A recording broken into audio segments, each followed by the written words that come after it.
వసుదేవసుతం దేవం కంసచాణూరమర్దనం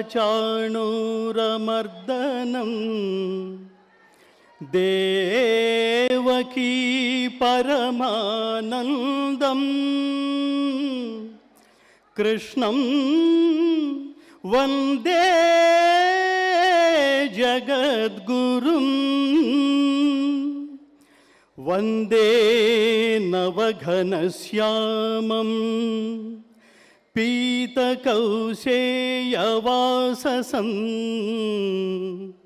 సానందం సుందరం శుద్ధం శ్రీకృష్ణం ప్రకృతే పరం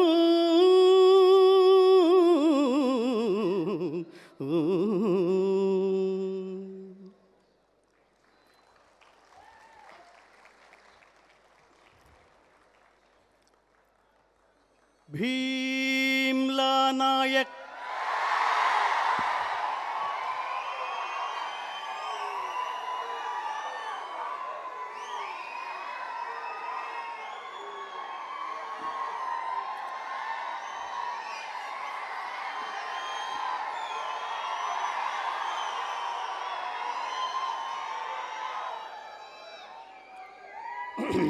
ఇప్పుడు అర్థమైంది.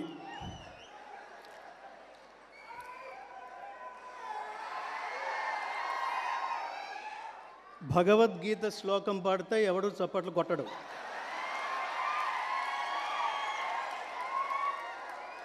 ఒక సినిమా పాట పాడితే ఆపమన్నా ఆపరు.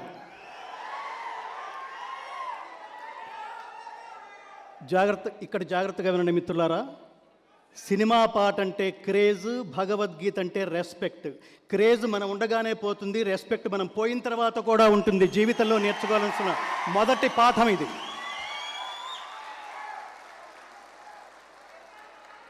నేతాజీ సుభాష్ చంద్రబోస్ అనే మహాత్ముడు ఇప్పుడు ఏ పాఠం అయితే మనం నేర్చుకున్నామో జీవితంలో నేర్చుకోవాల్సిన మొదటి పాఠం ఏమిటంటే, బతుకున్న కాలంలో ఎవడైనా బతుకుతాడు మిత్రులారా, ఎవడైనా బతుకుతాడు. కానీ వెళ్ళిపోయిన తర్వాత కూడా బతకటమే నిజమైన జీవితం. అది నేతాజీ చెప్పింది.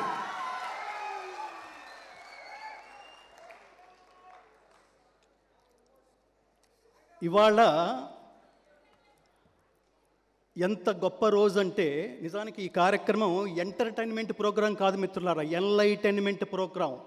ఎందుకు వచ్చామో ఈ భూమి మీదకి, తిరిగి ఏం తీసుకుని వెళ్ళాలో అది తెలుసుకోవడం కోసం పవన్ కళ్యాణ్ అనే మహాత్ముడు ఈ కార్యక్రమం ఏర్పాటు చేశాడు. ఆయన కారణం ఏమిటంటే, ఇది పొలిటికల్ స్టేజ్ కాదు మిత్రులారా. ఈ స్టేజ్ని ఇంకొక రకంగా వాడుకుని ఉంటే పవన్ కళ్యాణ్ గారికి చాలా పొలిటికల్ మైలేజ్ వచ్చి ఉండొచ్చు. కానీ నేతాజీ గురించి మాట్లాడుకోవడం వల్ల ఆయనకు వచ్చే పొలిటికల్ మైలేజ్ ఏమిటి? దీని ఆంతర్యం ఏమై ఉంటుంది? ఏమిటా క్యారెక్టర్ ఏమిటి? దాని గురించి ఆయన గురించి ఏం ఆలోచించాలి? నేతాజీ గురించి ఏం ఆలోచించాలి? ఇక్కడ కూర్చున్న కళ్యాణ్జీ గురించి ఏం ఆలోచించాలి? నేను ఒక చిన్న 4 ముక్కల్లో ఒక స్టోరీ చెప్తాను మిత్రులారా. నేను జర్నలిస్ట్గా ఈనాడులో పని చేస్తున్న రోజుల్లో ఒక పెద్ద ఆయన్ని ఇంటర్వ్యూ చేయడానికి వెళ్ళాను. ఆ ఇంటర్వ్యూ చేస్తున్నప్పుడు ఆయన కళ్ళల్లో నీళ్లు తిరుగుతున్నాయి ఒక విషయం చెప్పే ముందు. ఎందుకు మహానుభావ, ఎందుకు అట్లా కళ్ళు చెమరుస్తున్నాయి అన్న. రాత్రి ఒక ఇన్సిడెంట్ జరిగింది గంగాధర శాస్త్రి గారు అన్నాడు ఆయన. ఏంటది అని అడిగాను. ఆయన ఏమన్నాడంటే, ఆయన కొడుకు ఒక హీరో. మా వాడు రోజు రాత్రి షూటింగ్ చేసి 2ంటికి 3ంటికి వస్తున్నాడు. ఏమైపోతుంది ఇతని ఆరోగ్యం? ఎందుకు ఈ సినిమాలు ఇతనికి? నా దగ్గర డబ్బు ఉంది కదా, మా ఇంట్లో మా కుటుంబం అంతా డబ్బు ఉంది కదా, ఎందుకు మళ్ళీ ఇతను సినిమాలు చేసి వస్తున్నాడు? రాత్రి 10ంటికో 11ంటికో నిజంగా డేట్ మారకుండానే పడుకోవాలి కదా 12 లోపల. ఇతను ఏంటి 2 గంటలకి 3 గంటలకి ఇంటికి వస్తున్నాడు ఏమిటి అని అనిపించి ఒకరోజు తట్టుకోలేక వాడిని పిలిచి, ఎందుకురా ఈ సినిమాలు మనకి? ఈ ఆరోగ్యం పోగొట్టుకుని నీకు అవసరమా నాయనా అని అడిగానండి అన్నాడు. దానికి ఆ కొడుకు సమాధానం చెప్పాట, నాన్న, ప్రాణాలు సైతం లెక్క చేయకుండా భారత జాతి మొత్తం 100 కోట్ల జనాభా సుఖంగా నిద్రపోవాలంటే మేము ఈ సరిహద్దుల్లో కాపలా కాయాలి అని ప్రాణాల్ని పణంగా పెట్టే సైనికుల కంటే నేను పడే కష్టం ఒక లెక్క నాన్న అన్నట్టవాడు. అలా అడిగిన తండ్రి పేరు వెంకట్రావు గారు, ఆ సమాధానం చెప్పిన కొడుకు పేరు పవన్ కళ్యాణ్.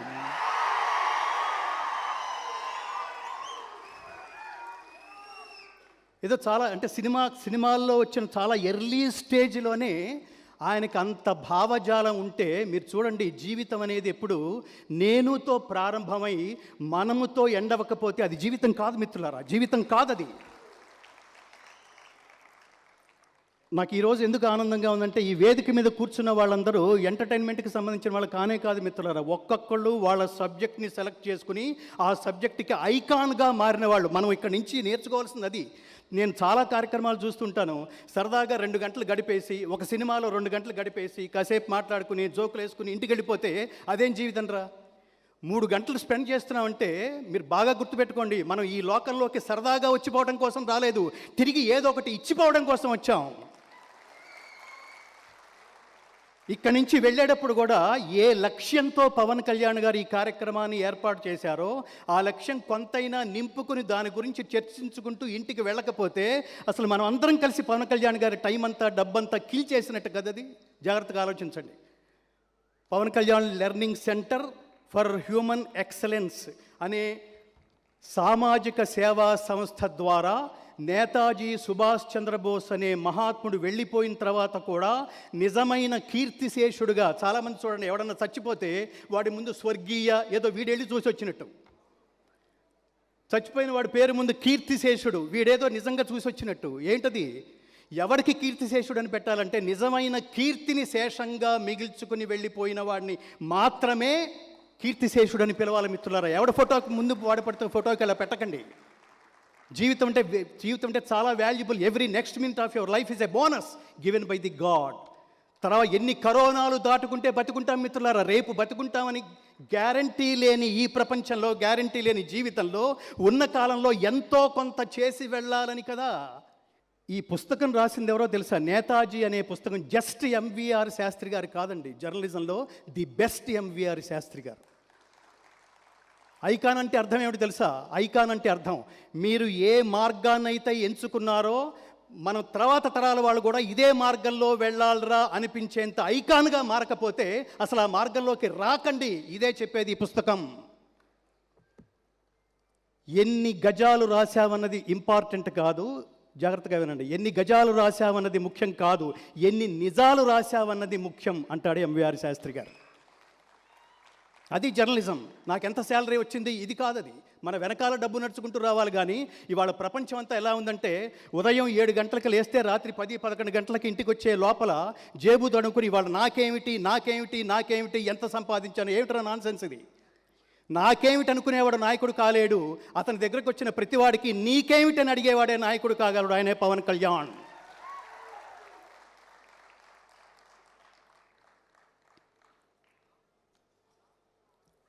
ఈయన ఎన్సైక్లోపీడియా ఆఫ్ వరల్డ్ హిస్టరీ. ప్రపంచంలో వీళ్ళు ఈ ఒక్క రచనే కాదు మిత్రులారా. నేను ఎప్పుడూ చెప్తూ ఉంటాను, పుస్తకం హస్తభూషణం అనే ఒక అత్యద్భుతమైన సూక్తి ఉంది. దానితో పాటు ఇంకొక సూక్తి కూడా ఉంది, జాగ్రత్తగా వినండి. అదేంటంటే, పుస్తకాలు అలంకరణ కోసం రాయబడలేదు, కానీ అలంకరించుకోవడానికి పుస్తకం కంటే అత్యద్భుతమైన భూషణం ఇంకొకటి లేదు. తెలుగులో ఇవాళ నిజంగా దురదృష్టం ఏమిటంటే, ఇదంతా కొనుక్కొని చదవండి. నిజానికి శాస్త్రి గారు ఈ పుస్తకం రాస్తూ అనేక చోట్ల అసలు దీన్ని వర్ణించటమో, దీన్ని వివరించటమో, దీన్ని నేరేట్ చేయటమో, మిమ్మల్ని స్ఫూర్తిదాయకంగా కొన్ని వందల గంటలు కూర్చుంటే తప్ప సాధ్యం కాదు మిత్రులారా. దీన్ని రివ్యూ అని పెట్టారు, సమీక్ష అని పెట్టారు. కానీ ఒక మహాత్ముడి జీవితాన్ని సమీక్షించడానికి మన కోసమే బతుకుతున్న స్వార్థపరులకి సంపాదించానని చూసుకోలేదు. ఆ జీవితమా సంపూర్ణమైన సంపూర్ణమైన జీవితం ఏమిటంటే, మనం ఎక్కడి నుంచి అయితే ప్రారంభించామో వెళ్ళిపోయే లోపల మొత్తం పరమాత్మ ఇచ్చిన శక్తులన్నీ జనాల కోసం ఎవడైతే ఖర్చు పెట్టి వెళ్ళిపోయాడో వాడిది జీవితం అంటే. వీళ్ళందరి గురించి చెప్పుకునేది అందుకనే. మన బిడ్డలందరినీ అలా తయారు చేయాలి. దురదృష్టవశాత్తు ఇవాళ అసలు మనం ఈ పుస్తకం చదవమని అన్నాను, కానీ ఎంతమందికి తెలుగు అర్థం అవుతుందో, అది వెనకాల చప్పట్లు కొట్టి ఏర్లేసి గొడవ చేసే పవన్ కళ్యాణ్ సైన్యంలో ఎంతమందికి తెలుగు వచ్చో అర్థం కాదు. పాపం వాళ్ళందరికీ అర్థమవుతుందని తెలుసు. ఈ చదవగలిగి ఇవాళ విద్యా విధానం అత్యంత దారుణంగా ఉంది మిత్రులారా. మాతృభాష, గాంధీ అంటాడు, అదే నెహ్రూ అంటాడు, మాతృభూమిని, మాతృభాషను, మాతృ సంస్కృతిని, మాతృదేశాన్ని పూజించేవాడే, ప్రేమించేవాడే, తిరిగి ఇచ్చేసేవాడే నిజమైన దేశభక్తుడు అని. ఆ దేశభక్తుల లిస్టులో మన బిడ్డలను కూడా జాయిన్ చేసుకోగలగాలి. నేను ఇన్ జనరల్గా చెప్తుంటాను, సినిమాల్లో హీరోలు ధర్మాన్ని యాక్ట్ చేస్తారంతే. యాక్ట్ చేసేవాడికి అంత పవర్ ఉంటే ఆ ధర్మాన్ని ఆచరించడానికి వెండి తెరని బద్దలు కొట్టుకుని బయటకు వచ్చే పవన్ కళ్యాణ్ లాంటి వాళ్ళకి ఇంకెంత శక్తి ఉండాలి మిత్రులారా. వీటన్నిటికీ ఇన్స్పిరేషన్ ఆయన ఎందుకు పెట్టాడో తెలుసా ఈ సభ? ఒక్కసారి మీ అందరి సమక్షంలో చాలామంది మాట్లాడుతున్నప్పుడు, మళ్ళీ ఇంకొకసారి ఈ పుస్తకాన్ని చదువుతున్నప్పుడు తను వెళుతున్న ఒక ప్రతిరోజు ఇంట్లోంచి బయలుదేరడం అనేది యుద్ధమే మిత్రులారా. ఆ యుద్ధం చేయడానికి కావలసినంత గొప్ప టానిక్ ఇలాంటి వేదికల నుంచి దొరుకుతుంది మిత్రులారా. ఆయన ఏం తెలివి తక్కువవాడు కాదు, అందుకని ఈ కార్యక్రమం ఏర్పాటు చేశాడు ఆయన. మనుధర్మశాస్త్రం మొదలుపెట్టి వీలైనప్పుడల్లా సనాతన ధర్మంపై విరుచుకుపడే, అసలు ధర్మం అంటే ఏమిటో తెలియదు చాలామందికి. ధర్మం అంటే ధ్రియతే అనేన ఇతి ధర్మ. ధర్మం అంటే సర్వజనామోదయోగ్యమైన ఏ కర్మను ఆచరిస్తే అందరికీ సుఖం కలుగుతుందో అట్టి పని పేరు, అట్టి మార్గం పేరు ధర్మం అని అర్థం. ప్రపంచంలో చాలా మనం మాట్లాడుకుంటున్నవన్నీ మతాలే. మతం అంటే అర్థం ఏమిటంటే ఒక వర్గానికి చెందింది మాత్రమే. ధర్మం అంటే సార్వజనీనమైనది. భగవద్గీత మీరు ఏ శ్లోకమైనా తీసుకోండి, అది ప్రపంచంలో ఉన్న మానవులందరినీ ఉద్దేశించి చెప్పినట్టుంటుంది. యద్యదాచరతి శ్రేష్ఠః తత్తదేవేతరో జనః సయత్ ప్రమాణం కురుతే లోకస్తదనువర్తతే.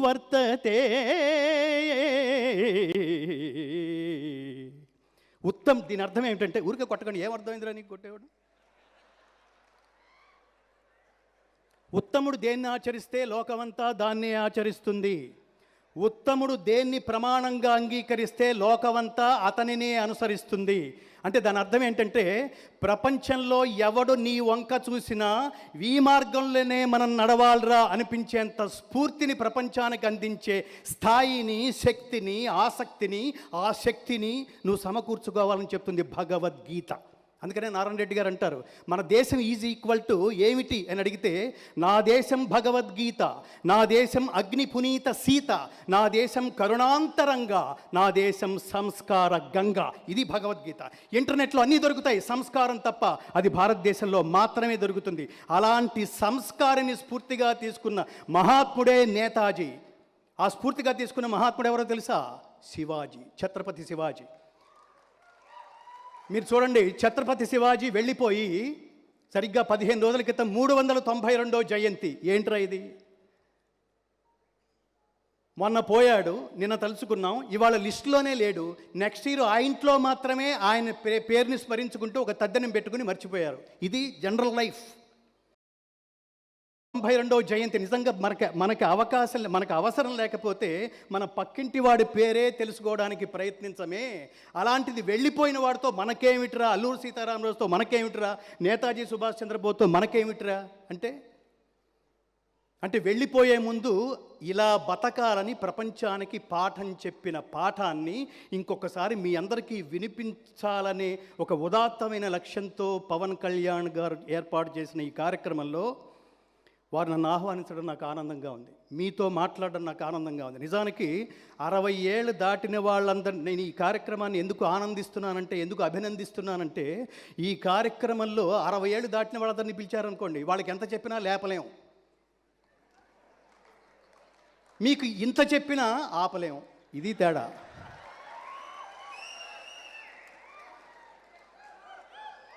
సో మనుధర్మశాస్త్రం మొదలుకొని వీలైనప్పుడల్లా సనాతన ధర్మం పైన ఎవడు పడితే ఈ దేశం పైన గుర్తుపెట్టుకోండి, ఈ దేశం మీ అమ్మనంటే ఊరుకుంటావా? మీ నాన్ననంటే ఊరుకుంటారా? మీ ప్రాపర్టీస్ మీద చేయేస్తే ఊరుకుంటారా? మీ స్నేహితుల మీద చేయేస్తే ఊరుకుంటారా? ఏమి మీ ధర్మం మీద మాట్లాడితే మీరు ఎవరు మాట్లాడరే? విగ్రహాలు పలకొడుతుంటే ఎవరు మాట్లాడరే? ఏమి దేశం ఇది? ఈ దేశం గురించి ఇంకోటి ఎవడో మాట్లాడుతుంటే మాట్లాడరే? అంటే నాది అనుకోవటం లేదన్నమాట. దేన్ని నాది అనుకోవాలో, దేన్ని నీది అనుకోవాలో, ఎక్కడ మొక్కాలో, ఎక్కడ తగ్గాలో, ఎక్కడ చిక్కాలో, ఎక్కడ చెక్కాలో తెలిసిన వాడే మహనీయుడు. అది చెప్తుంది నేతాజీ స్టోరీ. కాబట్టి ఈ అట్లాంటి హిందూ ధర్మం గురించి, హిందూ ధర్మం దీని అసలు పేరు సనాతన ధర్మం. సనాతనం అంటే నిత్యమైంది, శాశ్వతమైనది అని అర్థం. మీకు బాగా టానిక్ లాగా చాలా ఉత్తేజం కలగాలనుకోండి, ఒక్కసారి నేతాజీ చదవండి. మీకు బాగా ఉత్తేజం కలగాలనుకోండి, ఏం చేయాలో మీకు అసలు లైఫ్లో క్లారిటీ లేదనుకోండి, క్లారిటీ లేదు, స్వల్పమప్యస్య ధర్మస్య త్రాయతే మహతో భయాత్. నేర్చుకోండి కొంచెం సంస్కృతం. జనని సంస్కృతంబు నెల్ల భాషలకును దేశ భాషలందు తెలుగు లెస్స. ఇవాళ నిజానికి ఈ సుభాష్ చంద్రబోస్ మీద ఒక అత్యద్భుతమైన పాటని మనం ఆల్రెడీ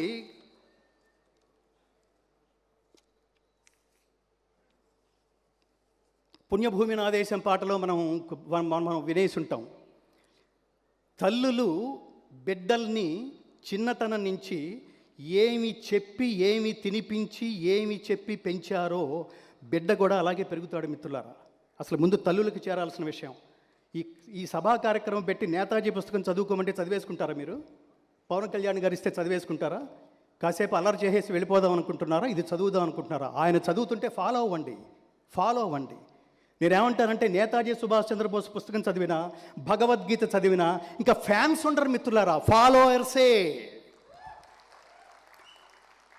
ఏదో పన్నింగ్ కోసం మాట్లాడట్లా, క్లారిటీ. ఫ్యాన్స్ అంటే ఏంటి, ఫాలోవర్స్ అంటే ఏంటి అంటే, ఫ్యాన్స్ అంటే సక్సెస్ వల్ల పుడతారు, సక్సెస్ ఉన్నంతకాలమే ఉంటారు. కానీ ఫాలోయర్స్ ఐడియాలజీ వల్ల పుడతారు. మనం వెళ్ళిపోయిన తర్వాత కూడా మన ఐడియాలజీని ప్రపంచానికి తీసుకువెళ్తూ ఉంటారు. పవన్ కళ్యాణ్కి ఉండాల్సింది ఫ్యాన్స్ కాదు, ఫాలోవర్స్.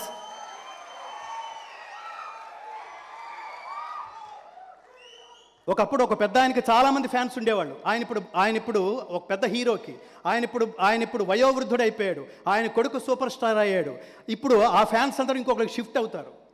చూడండి, ఫ్యాన్స్ షిఫ్ట్ అవుతారు కానీ ఫాలోవర్స్ షిఫ్ట్ అవ్వరు. నేతాజీ ఫ్యాన్స్, నేతాజీ ఫాలోవర్స్ అలా వెళ్తూనే ఉంటారు. ఏమి లక్ష్యం ఉండటం వల్ల ఆ లక్ష్యాన్ని సాధించుకునే నేర్పరితనం, దానికి కావాల్సిన బోళ్ళంత ఓర్పు.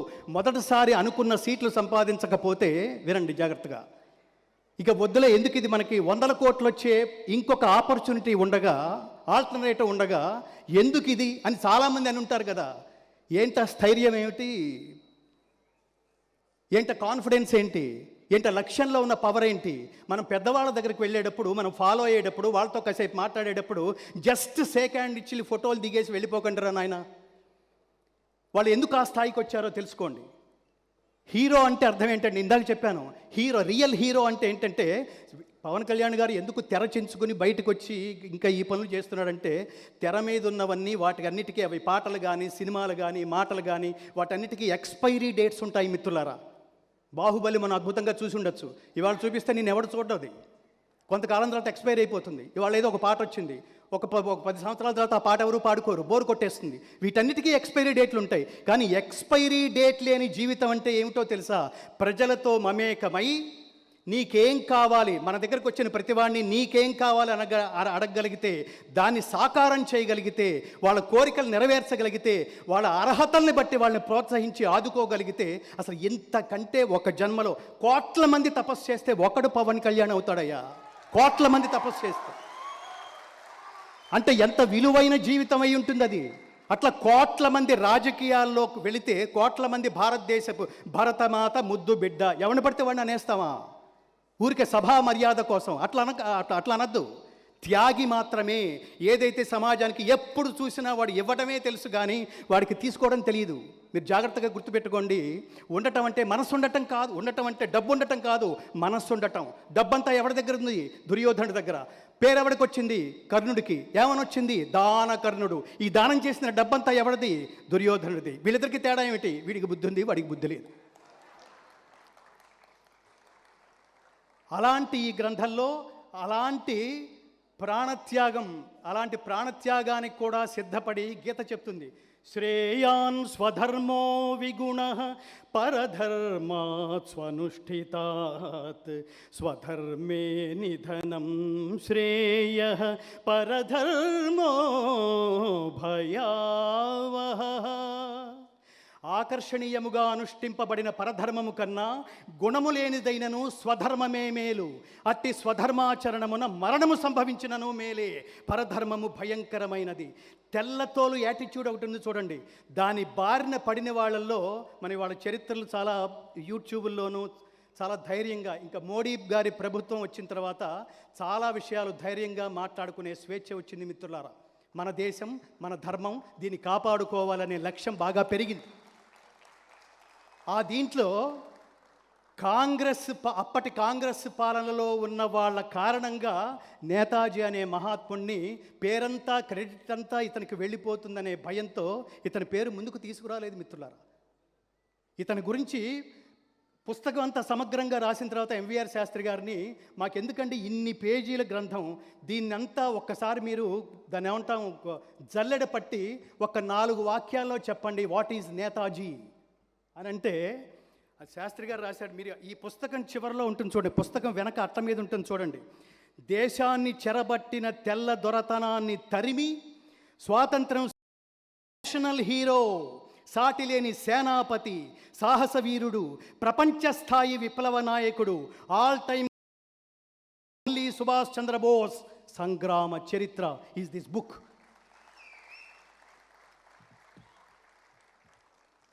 అసలు ఎంత స్పష్టమైన మిగతా ఒకటి జాగ్రత్తగా గుర్తుపెట్టుకోండి, మనం తెలుగు వాళ్ళగా పుట్టడం చాలా అదృష్టం మిత్రులారా, చాలా అదృష్టం. ఎందుకంటే ఒకళ్ళిద్దరు అట్లా కొట్టకండి, ప్లాన్ చేసుకుంటే మొత్తం కట్టండి, లేకపోతే మిగతా వాళ్ళందరూ మీ ఇద్దరిని నేను తెచ్చుకున్నాను అనుకునే ప్రమాదం ఉంది. జనని సంస్కృతంబు నెల్ల భాషలకును శ్రీనాథ్ మహాకవి రాసింది. దేశ భాషలందు తెలుగు లెస్స, వెంటనే రాశాడు సంస్కృతం తర్వాత తెలుగు లెస్స అన్నాడు. అందుకని గొప్పవాళ్ళం. దీనికి ఒక లాజిక్ ఉంది. సంస్కృతం అంటే దేవనాగర భాష అని అర్థం. సంస్కృతానికి మరొక వ్యుత్పత్తి అర్థం ఉంది. అదేంటంటే మన బిడ్డలకి సంస్కృతం కనీసం ఒక్క శ్లోకం అన్న ఎందుకు నేర్పించాలంటే, ఎట్టి భాషను అలవరుచుకోవడం వల్ల నీకు సంస్కారం ఏర్పడుతుందో అట్టి భాష పేరు సంస్కృతము. ఆ దేశంలో పుట్టాము, దేవనాగర భాష, మనం ఎంత గర్వపడాలి.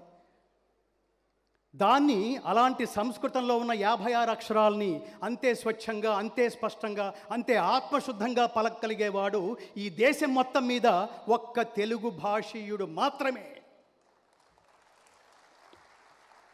అందుకని తెలుగులో రాసిన ఈ పుస్తకాన్ని చదవండి. ప్రపంచంలో ఉన్న మాధుర్యాలన్నీ ఒక చోట కలబోస్తే అది తెలుగు భాష అయింది అంటాడు డాక్టర్ ముదిగొండ వీరభద్రమూర్తి. ఏమిటా మాధుర్యాలటంటే, మంచి గుమ్మడి కన్నా, దంచిన ఎర్రని కురవడ్ల బియ్యపు కూడు కన్నా, మేల్ జహంగీరు మామిడి పండు కన్నా, సుంకారిన లేసజ్జ కంకి కన్నా, కమియ పండిన ద్రాక్ష కన్నా, చక్కెర తగబోసి వండిన పాల బువ్వ కన్నా, రసదాడి కన్నా, పనసతొన కన్నా, ఖజూరము కన్నను జున్ను కన్నా, అలతి పెరతేనియల కన్నా, ఆమని తరి కొసరి కూసెడు కోయిల కూత కన్నా, ముద్దులొలికిడి జవరాలి మోవి కన్నా తీయనైనదెయ్యది అదే మన తెలుగు భాష.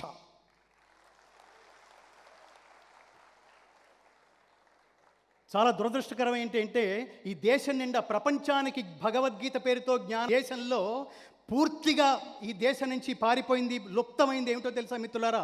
డిసిప్లిన్, స్వార్థం. స్వాతంత్రానికి ముందు వరకు ప్రతి వాళ్ళు మనం మనం మనం అని మాట్లాడేవాళ్ళు, మన దేశం మన స్వాతంత్రం అని. ఎప్పుడైతే స్వాతంత్రం వచ్చిందో ఈ దేశంలో ఉన్న ప్రతి ఒక్కడు నేను నేను మనం తీసేశారు.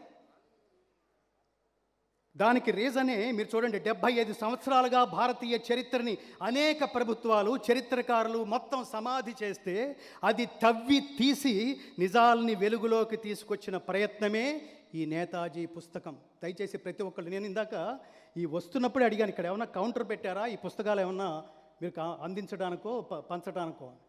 దయచేసి చదవండి, దయచేసి చదవండి. ఈ చదవడం ద్వారా మీరు చూడండి, ఉదయం లేచిన దగ్గర నుంచి రాత్రి ఇంటికి వచ్చేంత వరకు టార్గెట్ టెన్షన్తో ఇవాళ 20-30 ఏళ్ళకి వాళ్ళకు కూడా లేని రోగం అంటూ లేదు మిత్రులారా.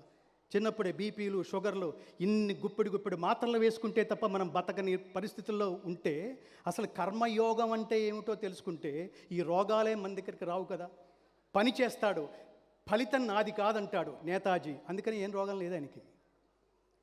పని మాత్రమే నా చేతుల్లో ఉంది, దీని ఫలితం నా చేతుల్లో లేనప్పుడు అది నా అకౌంట్లో ఎలా వేసుకుంటాను? దీని అంతటిని ఇవాళ పవన్ కళ్యాణ్ గారు ఒక ఫంక్షన్ పెడితే అది సక్సెస్ అయిపోదు. ఆయన పెట్టడం కారణంగా, ఆ ఐడియాలజీ కారణంగా, దేనికోసం పెట్టాడో తెలుసుకోవడం కారణంగా, ఇందులో కొంతమంది ఒకళ్ళిద్దరు ఆయన చూడడం కోసం వస్తే ఉండొచ్చు. అత్యధిక శాతం జనాలందరూ ఏ ఐడియాలజీతో పెట్టారో అసలు ఈ సంగతి ఏంటో తెలుసుకోవాలరా. ఇందులో ఒక సినిమా పాట లేదు. పవన్ కళ్యాణ్ పుడుతూనే పవర్ స్టార్ అయిపోలేదయ్యో, తెగించి సత్తా చూపందే సడన్గా స్వర్గం రాదయ్యో. ఎంత గొప్ప పాటో అది. ఊరికే సరదాగా అనిపిస్తోంది మనకి. పుడుతూనే ఎవడు పవర్ స్టార్ అయిపోడు. దాని వెనకాల ఎంత కృషి ఉంటుందో, ఎంత తపస్సు ఉంటుందో, ఎంత ఐడియాలజీ ఉంటుందో, ఎన్ని నిద్రలేని రాత్రులు గడుపుతామో, ఎన్నిసార్లు అవకాశం పోయినప్పుడు బాధపడతామో, అవకాశం ఉన్నప్పుడు ఆనందిస్తామో, ఎన్ని సన్మానాలో, ఎన్ని సత్కారాలో, ఎన్ని చీత్కారాలో, ఎన్ని అత్యద్భుతమైన అనుభవాలో, ఇవన్నీ రంగరిస్తే ఉండే జీవితం ఉంటుందే, ఆ జీవితాన్ని ప్రతి ఒక్కళ్ళు ప్రోత్సహించి తీరాలి మిత్రులారా. ఐడియాలజీ. ఒక్కొక్కప్పుడు నాయకుడు కూడా తప్పుదావలో నడవచ్చు, రాంగ్ డెసిషన్స్ తీసుకోవచ్చు. దాన్ని కరెక్ట్ చేయగలిగే వాళ్ళే నిజమైన సైనికులు మిత్రులారా. దాన్ని కరెక్ట్ చేస్తేనే నిజమైన సైనికులు. కాబట్టి ఇంత ఉన్నతమైన ఉత్కృష్టమైన అవకాశం, ఇంత మాట్లాడుకున్న తర్వాత నేతాజీ సుభాష్ చంద్రబోస్ గారి ఆవిడ్ని కని భారతదేశానికి పంచిపెట్టిన తల్లిని మనం గుర్తుపెట్టుకోవాలి. ఆ తల్లి పేరు ప్రభావతీ దేవి. ఆధ్యాత్మిక సంపన్నురాలు. అండర్లైన్. అంటే be spiritual from your childhood itself. Spirituality అంటే అర్థం ఏంటంటే, నేను ఎప్పుడు తమాషాగా చెప్తుంటాను, ఉదయం 8 గంటల లోపల స్పిరిచువాలిటీకి, రాత్రి 8 గంటలు దాటిన తర్వాత స్పిరిచువాలిటీకి చాలా తేడా ఉంది. ఇది ఆ స్పిరిచువల్ కాదు ఇది. అంటే ఎంత మనకి అంగబలం ఉన్నా, ఎంత అర్ధబలం ఉన్నా, దైవబలం మనకి లేకపోతే సంపూర్ణ విజయాలు సాధించలేము. అది భారతదేశం ప్రపంచానికి చెప్పింది. అలాంటి ఆధ్యాత్మిక సంపన్నురాలు పెంచిన కొడుకు ఎలా ఉంటాడండి? ఇదిగో ఇలా ఉంటాడు. కాబట్టి ప్రతి ఒక్కడు ఒక శివాజీని స్ఫూర్తిగా తీసుకుని, ప్రతి ఒక్కడు నేతాజీని స్ఫూర్తిగా తీసుకుని ఆ మార్గంలో మనం సంచరించడం ద్వారా give back to the society అంటాను చూడండి. గివ్ బ్యాక్ టు ది, ఎంతసేపు నేను కాదు. పరోపకారాయ ఫలంతి వృక్షాః, పరోపకారాయ వహంతి నద్యః, పరోపకారాయ చరంతి గావః, పరోపకారార్థమిదం శరీరం. చెట్లు మనకే పళ్ళిస్తున్నాయి, అవి తింటలా. గోవులు పాలిస్తున్నాయి మనకే, వాటి దూడల కోసం కాదు. నదులు ప్రవహిస్తున్నాయి వాటి కోసం కాదు, మన దాహార్తిని తీర్చడం కోసం. ఇన్ని మన కోసం ఇస్తుంటే మనం తిరిగి ఈ ప్రపంచానికి ఏమి ఇస్తున్నాం అని ప్రశ్నిస్తారు మహాత్ములు. ఇట్లాంటి వాళ్ళందరూ వాళ్ళ చర్యల ద్వారా. కాబట్టి నేను చివరిగా చెప్పదలుచుకుంది, ద్రోణాచార్యుడు లాంటి పూర్వకాలంలో మాలాంటి జర్నలిస్టులందరికీ ద్రోణాచార్యుడు లాంటి ఎంవిఆర్ శాస్త్రి గారు 10 కాలాల పాటు ప్రజల్ని, వాళ్ళ ఆలోచనల్ని, లేదా వాళ్ళకి ఏమైనా స్వార్థం ఉంటే అది తీసేసే గొప్ప ఐడియాలజీని క్రియేట్ చేసే గొప్ప రచనల్ని, ఇలాంటి రచనల్ని సాగించాలని మనస్ఫూర్తిగా కోరుకుంటూ, దయచేసి దీన్ని అయిపోయింది దాన్ని ప్రతి ఒక్కళ్ళు నెరవేర్చే మార్గంలో, ఉత్తమ సమాజ నిర్మాణాన్ని నిర్మించడంలో మీరందరూ భాగస్వాములు కావాలని మనస్ఫూర్తిగా కోరుకుంటూ,